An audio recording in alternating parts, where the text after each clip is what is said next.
la place du papa dans la vie de son enfant, mais aussi dans la société. On a tendance à oublier le papa, on a tendance à l'écarter.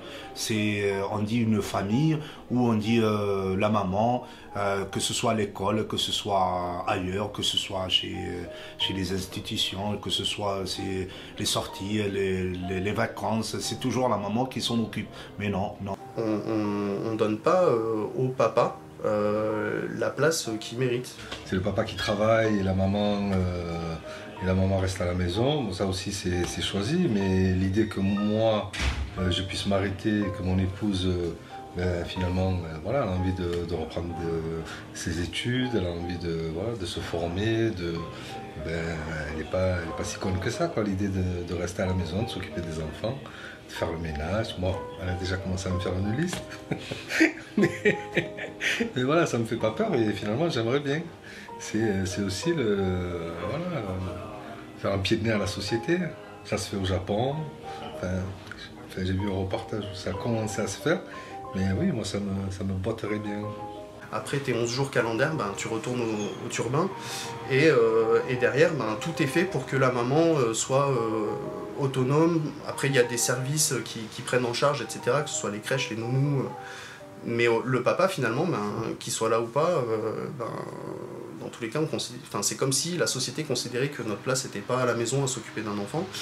Mais ça se retrouve aussi dans d'autres aspects beaucoup plus anodins de la vie d'un papa.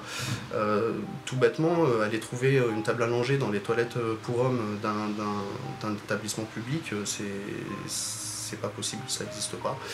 C'est vrai que je laisse beaucoup de choses à ma femme parce que c'est la maman, elle gère beaucoup les enfants et on essaye de faire du kiff-kiff, quoi.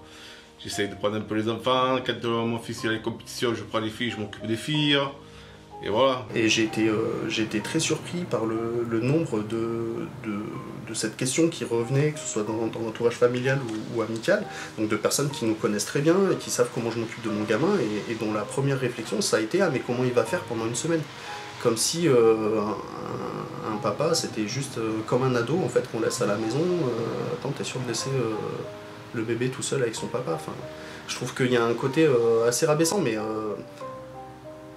la première fois en fait où je me suis rendu compte qu'il y avait un problème quand même, c'est à la maternité. C'est au père de physiquement être là, mais physiquement pouvoir parler, pouvoir dire les choses aussi.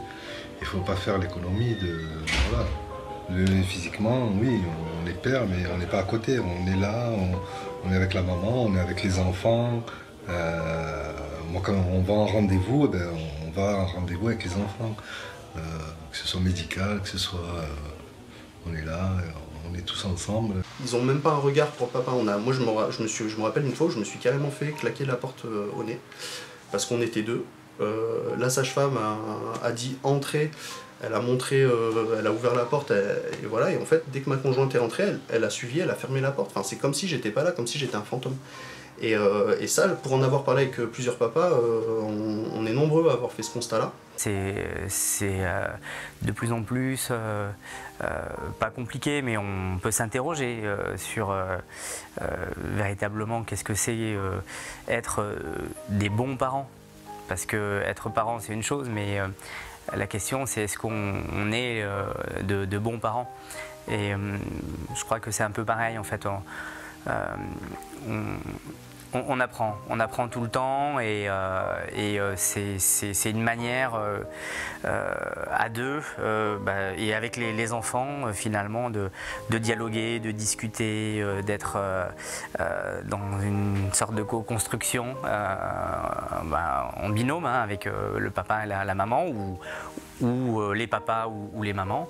En tout cas pour nous c'est un papa et une maman, mais dans tous les cas je pense que c'est la plus belle aventure humaine.